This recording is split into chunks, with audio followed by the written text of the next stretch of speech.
السلام علیکم 9th class, کیسے ہیں آپ سب؟ امید کرتی ہوں خیریت سے ہوں گے۔ آج ہم نے نیا لیکچر پڑھنا ہے جس کا نام ہے سورہ حج۔ سورہ حج کے بارے میں آج ہم جانیں گے، اس کے بارے میں سارا کچھ دیکھیں گے کہ اس کا کیسے، اس میں کیا کیا ہے اور اس میں کیسے MCQs پہ نشان لگانا ہے۔ سب سے پہلے ہم شروع کرتے ہیں۔ سورہ حج کی آیات کی تعداد 78 ہے۔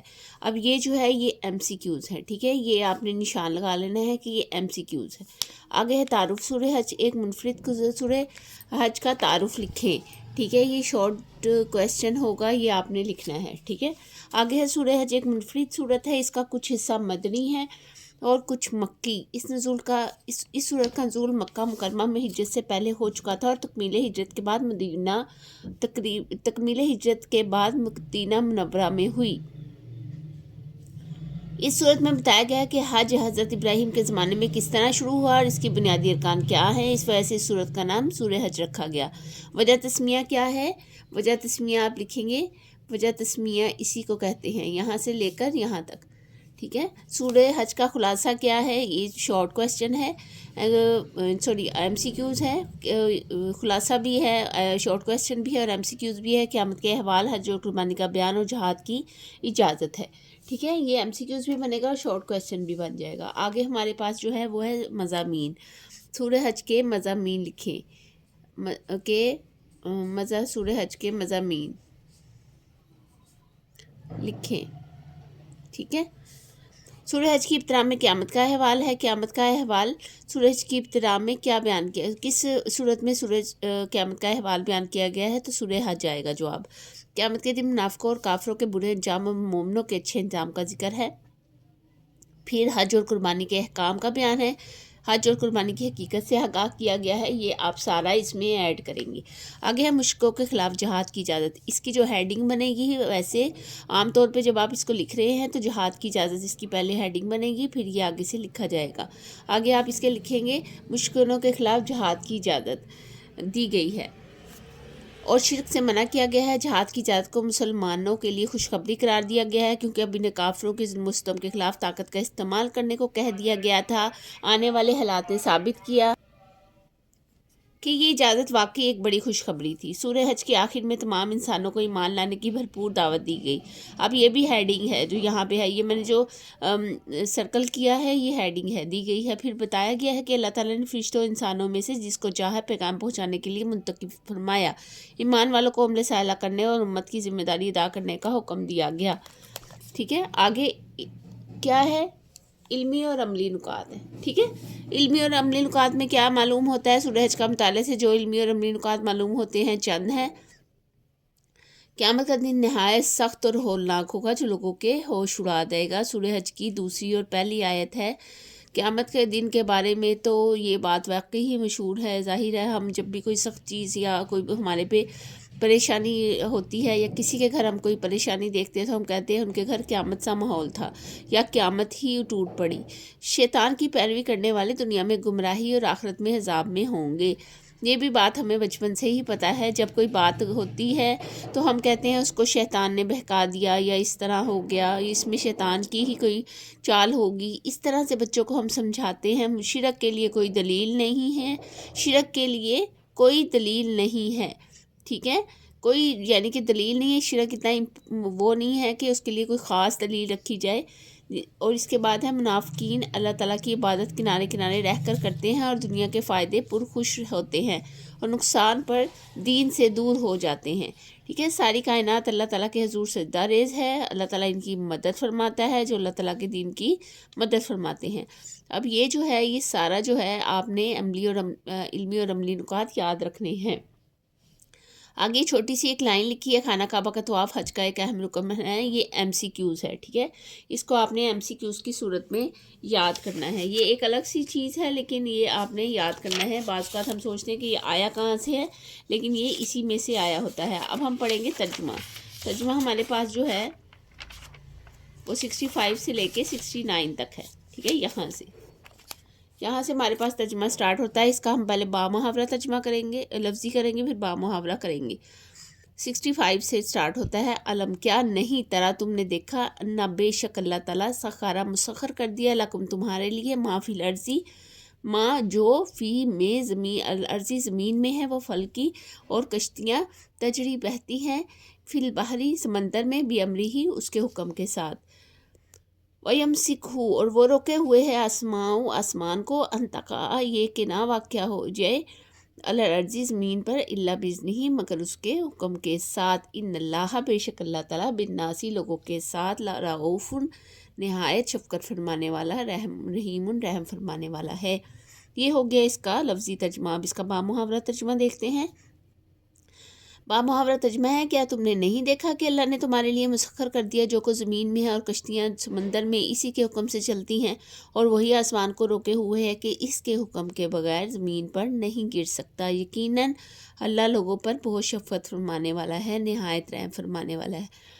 جب ہم کوئی چھت کھڑی کرتے ہیں یا کوئی ہم کہہ لو کہ کنات کھڑی کرتے ہیں، یا کوئی سر پہ چادر لگاتے ہیں، یا کوئی ترپال کھڑی کرتے ہیں، تو اس کے نیچے ایک بانس ہوتا ہے یا سپورٹ ہوتی ہے یا کوئی چیز اس کو ٹیک دیے ہوتی ہے۔ لیکن اگر ہم اپنی نظر آسمان کی طرف دوڑائیں گے تو ہمیں کہیں بھی کوئی بھی چیز ٹیک دیے ہوئے نہیں ہوگی۔ وہ ایک چھت ہے جو ہمارے سر پر اللہ تعالیٰ نے بغیر ستونوں کے کھڑی کی ہے، اور اس میں کہیں بھی کوئی نقص نہیں ہے، اور نہ ہی وہ زمین پر گر سکتی ہے، کیونکہ اس کو اللہ کا حکم ہے۔ یہی چیز اس آیت میں بتائی گئی ہے۔ لکلی ہر ایک کے لیے، امت ہر امت کے لیے، جالنا بنایا ہم نے، منسکن قربانی، ہم اور وہ، ناسکہ اس پر چلتے ہیں، یا یہ راستہ بھی ہوتا ہے، عبادت کا طریقہ بھی ہوتا ہے، ٹھیک ہے، یہ اس کا یہ ہوتا ہے، اور وہ اس پہ چلتے ہیں۔ فلا ینازعنک اور ان کو چاہیے کہ نہ وہ جھگڑا کریں، فی امری کسی کام میں، ودعو اور آپ بلائیں انہیں، اللہ ربک اپنے رب کی طرف، انک بے شک، لعلی ھدی مستقیم بے شک یہ سیدھا راستہ ہے، ٹھیک ہے، آپ سیدھے راستے پر ہیں، اللہ آپ سیدھے راستے پر ہیں۔ اس کا بامحاورہ ترجمہ ہے، ہر امت کے لیے ہم نے عبادت اور قربانی کا ایک طریقہ مقرر فرمایا ہے جس پر وہ چلتے ہیں، تو ان کو چاہیے کہ ہرگز وہ آپ سے اس معاملے میں جھگڑا نہ کریں، اور آپ لوگوں کو اپنے رب کی طرف بلاتے رہیں، یقیناً آپ سیدھے راستے پر ہیں۔ اسی طرح آگے ہے، وَإِنْ اور اگر جادلوکا اور جھگڑا کریں تجھ سے، فقل کہہ دیجئے، اللہ عالم جانتا ہے، بما تعلمون جو تم کرتے ہیں، اور اگر وہ آپ سے جھگڑیں تو آپ کہہ دیجئے کہ اللہ تعالیٰ جو کچھ تم کر رہے ہو اس کو خوب جانتا ہے۔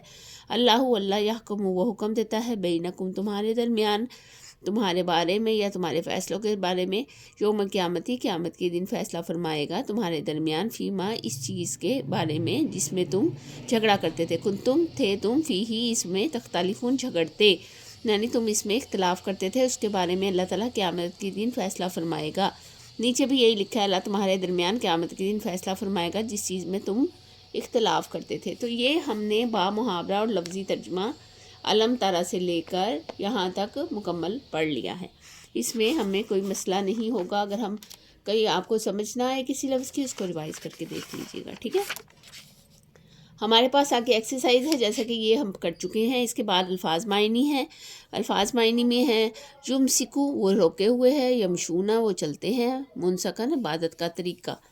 آگے ہے مشق، درست جواب کی نشاندہی کرے۔ سورہ حج ہے مکی مدنی، ان میں سے کوئی نہیں۔ مکی اور مدنی آپ کو پہلے ہی بھی بتایا ہے کہ سورہ حج کا آدھا حصہ مکہ میں اور آدھا حصہ مدینہ میں مکمل ہوا۔ پہلی مرتبہ جہاد کی اجازت دی گئی سورہ حج میں۔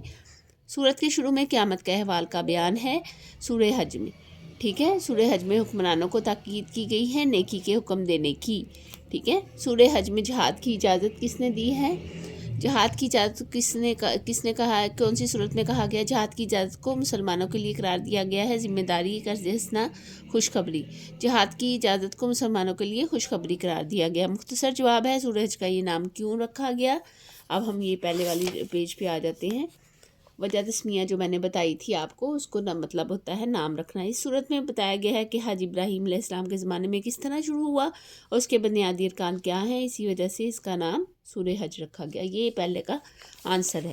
سیکنڈ کا آنسر جو ہے وہ ہے سورہ حج کا خلاصہ کیا ہے۔ اب یہ سورہ حج کا خلاصہ صرف یہی لکھیں گے آپ، خلاصہ قیامت کے احوال، حج و قربانی کا بیان اور جہاد کی اجازت ہے۔ ٹھیک ہے، صرف اتنا ہی لکھیں گے، مختصر جواب ہے نا اس لیے۔ آگے 2 نمبر کے ہوتے ہیں۔ آگے سورہ حج کے اہم علمی اور عملی نکات میں 2 تحریر کیجیے، ان میں سے آپ کوئی بھی 2 لکھ دیں گے، جیسے کہ یہ چھوٹا سا یہ لکھ دیں آپ، ساری کائنات اللہ تعالیٰ کے حضور سے درز ہے، یہ لکھ دیں، ایزی آپ کو یاد ہو جائے گا۔ آگے درجی قرآنی الفاظ کے معنی لکھیں۔ یمسک، یہ وہی الفاظ معنی ہوتے ہیں جو پہلے آپ کو بتا دیے جاتے ہیں، وہ روکے ہوئے ہیں۔ منسکن، عبادت کا طریقہ، یمشونا، وہ چلتے ہیں۔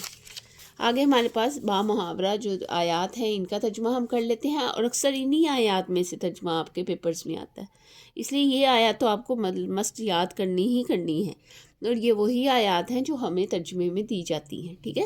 وہ اور وہی ذات پاک احیاکم، زندہ کرتا ہے تم کو، ثم یمیتکم، پھر وہ تمہیں مارے گا، ثم یحییکم، اور پھر تمہیں وہ زندہ کرے گا، ان الانسان، بے شک انسان، لکفور، بہت ناشکرا ہے، ٹھیک ہے۔ آگے ہے لکل، ہر ایک کے لیے، ہر ایک امت کے لیے، جالنا بنایا ہم نے، منسکن، عبادت کا طریقہ، ہم ناسکہ، وہ اس پر چلتے ہیں، فلا ینازعنک، اور نہ تم جھگڑا کرو ان سے، فی الامری، کسی کام کے بارے میں، ودعو، اور نہ وہ جھگڑے تم سے کسی کام کے بارے میں، ودعو الی ربک، اور تمہیں اپنے رب کی طرف انہیں بلاؤ، انک لعلی ھدی مستقیم، اور بے شک تم انہیں سیدھے راستے کی طرف بلانے والے ہو۔ وَإِنْ جَادَلُوكَ، اور اگر وہ جھگڑا کریں تم سے، فَقُلْ، کہہ دیجئے، اللہ تعالیٰ، عالم، جانتا ہے، بما، اس چیز کو، تعلمون، جو تم کر رہے ہو، ٹھیک ہے۔ آگے ہمارے پاس ہے اللہ تعالیٰ یحکم، حکم دیتا ہے، بینکم، تمہارے درمیان، یوم القیامت، قیامت کے دن، حکم کرے گا، حکم دے گا تم کو، یا فیصلہ کرے گا تمہارے درمیان قیامت کے دن، یحکم فیما، اس بارے میں، کنتم فیہ تختلفون، جس بارے میں تم جھگڑ رہے ہو نا، اس بارے میں اللہ تعالیٰ قیامت کے دن تمہارے درمیان فیصلہ کرے گا۔ اب سورہ حج پر ایک مفصل مضمون لکھے۔ اب مفصل مضمون کتنا ہو سکتا ہے؟ اگر آپ کو حج کا طریقہ آتا ہے وہ اس میں ایڈ کر دیں، اس کے علاوہ اگر آپ کو اس کو سمجھ نہیں آ رہی تو آپ اس میں 9th کلاس کی بک میں حج کا طریقہ ہے، یا 10th کلاس کی بک میں ہے، دونوں میں ہے، آپ اس میں سے کسی ایک جگہ سے لے لیں اور اس کو لے لیں، ٹھیک ہے۔ یہاں سے آپ لے کر یہاں تک اس کو لکھیں گے تو یہ مفصل جو ہے وہ لکھا جائے گا سوال کا جواب، ٹھیک ہے۔ اس کے علاوہ آپ نے اس میں حج کا طریقہ بھی تھوڑا ایڈ کرنا ہے، اس میں حج کا طریقہ نہیں ہے، آپ ایک الگ سے ہیڈنگ لکھیں گے حج کا طریقہ، اور وہ اس میں ایڈ کر دیں گے۔ میں کوشش کروں گی ڈسکرپشن میں حج کا طریقہ ڈال دوں تاکہ آپ وہاں سے تھوڑی اسٹڈی کر لیں، اور تھوڑی نالج بھی اگر آپ اس میں ایڈ کر دیں گے تو وہ کافی ہو جائے گی، ٹھیک ہے۔ امید کرتی ہوں کہ آج کی جو ویڈیو ہے وہ آپ کو سب کو سمجھ آئی ہوگی، اور اس میں کسی قسم کا کوئی مسئلہ، کوئی پریشانی نظر آئی ہو تو وہ مجھے ضرور آپ ڈسکس کریں گے، تاکہ مجھے پتہ لگ جائے کہ آپ کو یہ سارا کچھ سمجھ آ گیا۔ اور اگر آپ کو سمجھ آ جایا کرے اسٹوڈنٹس تو پھر ضرور لائک کیا کریں اور سبسکرائب کیا کریں، کیونکہ میرے کافی اسٹوڈنٹ ایسے ہیں جو ویڈیوز کو دیکھتے تو ہیں مگر اس کو سبسکرائب نہیں کرتے، جس سے آنے والی امپورٹنٹ جو چیزیں ہیں، نوٹس ہیں، شارٹ کویسچنز ہیں، یا امپورٹنٹ تھنگس ہیں جو آپ کے پیپرز کے لیے ضروری ہیں، وہ آپ تک نہیں پہنچ سکتی۔ تو اپنا بہت سارا خیال رکھیں، اور میری ویڈیو کو شیئر کریں، لائک کریں اور سبسکرائب کریں۔ ملتے ہیں اگلی ویڈیو میں سورہ فرقان کے ساتھ۔ اپنا بہت سارا خیال رکھیں، تب تک کے لیے اللہ حافظ۔